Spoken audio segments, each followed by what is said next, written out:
आज का कराची पाकिस्तान का सबसे बड़ा शहर है, एक ऐसा शहर जो कभी नहीं सोता। लेकिन कभी एक छोटा सा गांव था जहां रात को चिराग भी मुश्किल से जलते थे। इस अंधेरे को रोशनी में बदलने वाला कौन था? वीडियो अच्छी लगे तो चैनल को सब्सक्राइब करें और वीडियो को लाइक करें। कराची दुनिया भर में मशहूर है, कोई इसे रोशनियों का शहर कहता है तो कोई पाकिस्तान का दिल। लेकिन ये सब कैसे हुआ? सदियों पहले जब कराची एक छोटा सा माही गिरों का गांव था, उस वक्त एक शख्स ने ख्वाब देखा कि ये बस्ती एक दिन बर्रे सगीर का सबसे रोशन और जदीद शहर बनेगी। ये शख्सियत थी हरचंद राय विशन दास। हरचंद राय की पैदाइश 1 मई 1862 की है। वो सिंध के इलाके कोठरी के गांव मंझू में पैदा हुए। हरचंद राय एक खुशहाल हिंदू ताजिर के घर पैदा हुए। वालिदैन ने तालीम पर जोर दिया। संस्कृत, हिंदी, मजहबी तालीम, अंग्रेजी और हिसाब के उलूम में महारत हासिल की। हरचंद राय ने कम उम्र में ही महसूस किया कि अगर शहर को सहूलतें मिल जाए तो ये पूरे हिंदुस्तान का सबसे अहम शहर बन सकता है। अंग्रेजों के कब्जे के बाद शहर की तिजारती अहमियत तेजी से बढ़ने लगी थी, लेकिन सहूलतों की शदीद कमी थी। अंधेरी गलियां, पानी की किल्लत और कोई अस्पताल मौजूद नहीं था।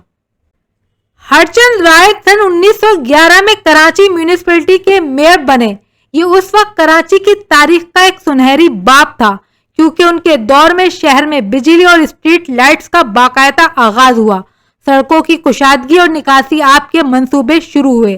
तालीम और सेहत के लिए भी कई इदारे कायम किए गए। 1913 में हरचंद राय ने अपनी जेब से कराची में पहला बिजली का प्लांट लगवाया। गलियों में पहली बार स्ट्रीट लाइट रोशन हुई। रात को चलने वाले लोग हैरान रह गए, क्योंकि ये वो कराची था जो हमेशा अंधेरों में डूबा रहता था। यूं कराची को पहला खिताब मिला रोशनियों का शहर। बतौर मेयर उनका दौर कराची की शहरी तारीख में सबसे ज्यादा यादगार माना जाता है। हरचंद राय ने पानी की फरहमी बेहतर बनाई और शहर की मार्केटों को जदीद अंदाज दिया। एम्प्रेस मार्केट जैसे मंसूबों में उनकी सरमायाकारी शामिल थी।